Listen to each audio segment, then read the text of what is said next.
Sérum à base de moringa à 5% de niacinamide. Il fait penser à un sérum aqueux, mais au fond, c'est un sérum huileux qui pénètre profondément la peau sans laisser de films gras. Là, je prépare mon huile de moringa. Il va apporter des propriétés intéressantes à mon sérum.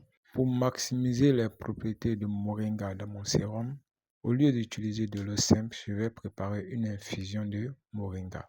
La combinaison de l'huile de moringa et de l'infusion de moringa va apporter des propriétés anti-âge, des propriétés effets réparateurs, propriétés anti-inflammatoires et autres. Le prochain ingrédient est le glucanate. C'est lui qui va nous permettre d'ajouter de l'huile dans notre sérum. Ici, j'utilise l'acide hyaluronique de haut poids moléculaire et de bas poids moléculaire. Je fais fondre le glucanate, après quoi je viens ajouter l'acide hyaluronique et je mélange bien le tout. À présent, mon infusion de moringa est prête. Je pèse une certaine quantité que je vais venir renverser dans mon mélange de glucanate et d'acide hyaluronique.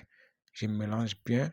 Là, mon huile de moringa est prête également. À présent, je vais peser une certaine quantité de ma base de sérum à laquelle je vais venir ajouter différents ingrédients comme l'huile de moringa, le propandiol, la vitamine E, la niacinamide, tout ça pour apporter des propriétés à mon sérum.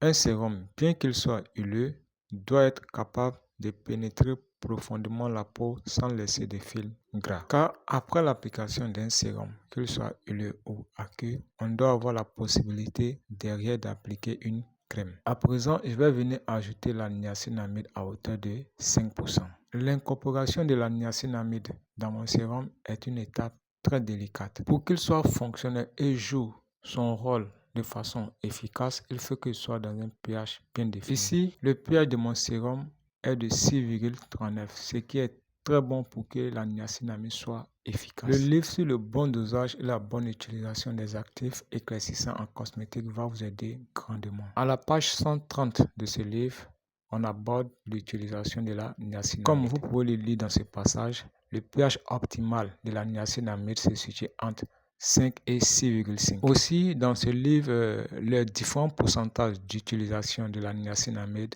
sont mentionnés. À part ces deux critères, il y a plusieurs autres critères qu'il faut prendre en compte pour réussir ces formulations. Nous avons également le livre et le livret d'exercice sur comment maîtriser la fabrication des savons saponifiés à froid. Bien que notre sérum soit huileux, il contient une grande quantité d'eau. Donc, on va faire un test de stabilité pour voir comment est-ce que